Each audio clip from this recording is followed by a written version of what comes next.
2006 اور 2008 میں مالیگاؤں میں بم بلاسٹ ہوا تھا. ہم نے کوشش کی تھی کہ فساد نہ ہو اور الحمدللہ اتنا سنگین حادثہ پیش آنے کے بعد بھی مالیگاؤں میں دنگا اور فساد نہیں ہوا, ہندو مسلم جھگڑا اور دنگا نہیں ہوا. ہم مالیگاؤں کے لوگوں کے شکر گزار ہیں اور یہ پیغام دینا چاہتے ہیں کہ جب کبھی آپ کسی حادثے سے فوراً متاثر ہو کر کے ری ایکشن دیتے ہیں تو وہ ہمارے لیے نقصان دہ ہوتا ہے. آپ کو سمجھ لینا چاہیے کہ یہ باید پلاننگ ہوتا ہے. 2006-2008 میں ہمارے ہاں بلاسٹ ہوا, ہم نے زمین پر رہ کر ڈپارٹمنٹ کے ساتھ رہ کر کے ہندو مسلم لوگوں کو سمجھانے کی کوشش کی اور ہم کامیاب رہے. اللہ نے ہمیں عزت بخشی اور ہمارا شہر مالیگاؤں فسادات کی زد میں آنے سے محفوظ رہا. اور یہ بات میں اس لیے کہہ رہا ہوں کہ ابھی چند دنوں پہلے بیڑ ضلع میں گیورائی تعلقے میں ایک گاؤں ہے جس کا نام ہے آدھا مسئلہ. وہاں پر مسجد میں رات کے 2:30 بجے بم بلاسٹ ہوا. ریموٹ کنٹرول کے ذریعے سے مسجد کو اڑانے کی کوشش کی گئی.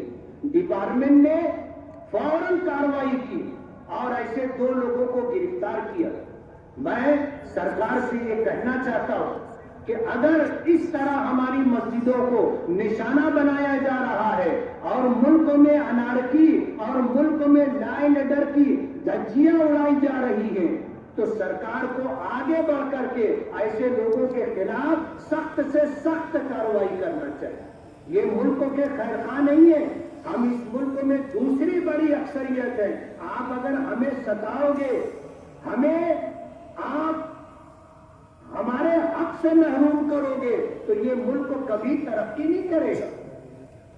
اگر آپ چاہتے ہو کہ یہ ملک ترقی کرے تو آپ کو ہر ہندوستانی, ہر بھارتی اور انڈین کو اس کا حق دینا ہوگا اور اسے وکاس کے لیے, ترقی کے لیے آپ کو مواقع فراہم کرنے پڑیں گے. ہم کوئی 100-200 اور 1000-2000 کی تعداد میں نہیں ہے, ہماری تعداد 20 کروڑ ہے, بلکہ دیکھا جائے تو اس سے زیادہ ہے. آپ اگر ہمیں پیچھے رکھنے کی کوشش کریں گے تو دیش آگے نہیں جا سکے. اس ملک کے حکمرانوں سے, چاہے وہ دلی میں بیٹھے ہوں یا بمبئی میں بیٹھے ہوں, میں یہ کہنا چاہوں گا کہ آپ کو راج دھرم نبھانا چاہیے, راج دھرم نبھانا چاہیے.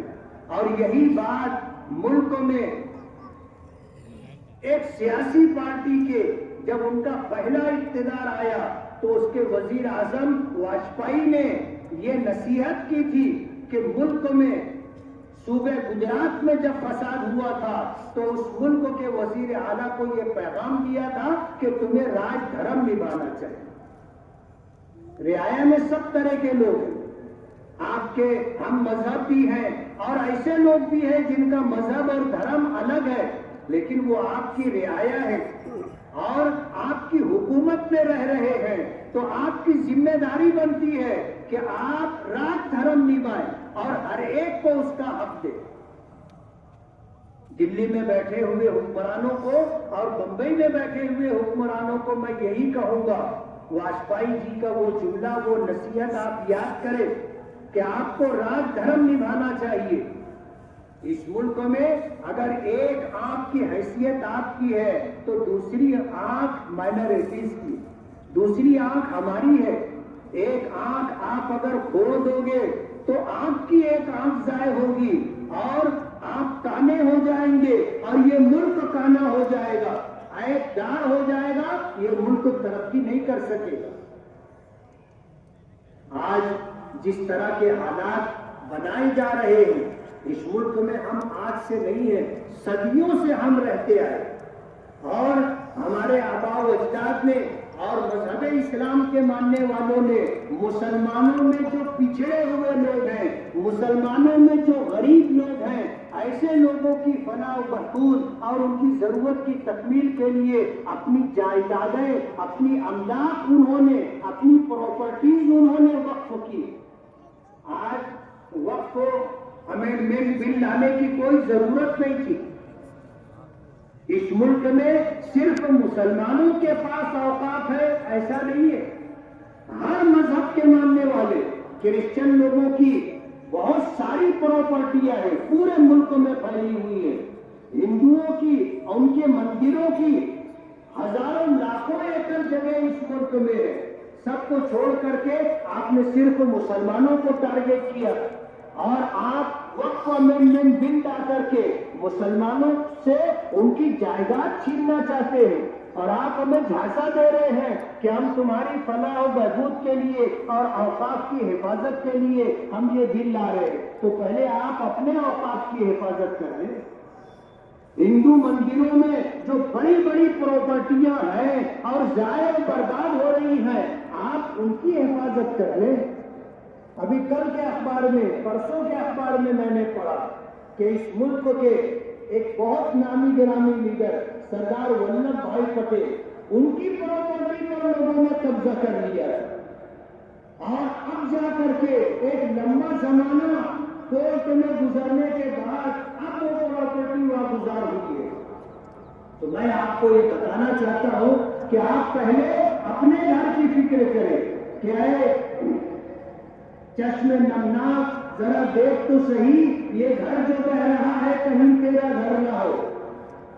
وقف کی کوئی ضرورت نہیں, وقف بل ہمیں لانے کی, لیکن آپ لے کر کے آئے ہیں ملک کا مسلمان اپنے اکابرین اور بزرگوں کے فیصلے کے مطابق چلے. جمعیت علماء ہند ہو, مسلم پرسنل لا بورڈ ہو اور ملک کے اکابرین اور بزرگان دین جو طے کریں گے ملک کا مسلمان وقف امینڈمنٹ بل کے تعلق سے اسی حیات یہ طے کیا گیا تھا کہ اس کو زندگی کی آخری سانس تک نانو نقطہ دیا جائے گا. یہ ہماری شریعت اسلامیہ کے حکم کے خلاف تھا. سپریم کورٹ کا فیصلہ ہوا تھا, وقت کی حکومت کو یہ فیصلہ واپس لینا پڑے.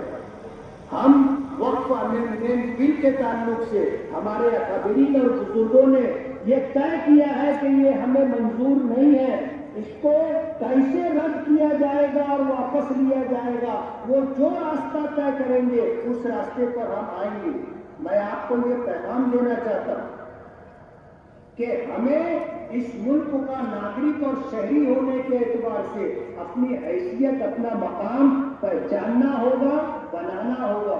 ملک کی آزادی کے بعد سے اس ملک میں مسلمانوں کو پیچھے رکھنے کے لیے اور اس ملک میں مسلمانوں کو ان کے حق سے محروم کرنے کے لیے جو بھی حکومتیں رہی ہیں انہوں نے یہی کیا.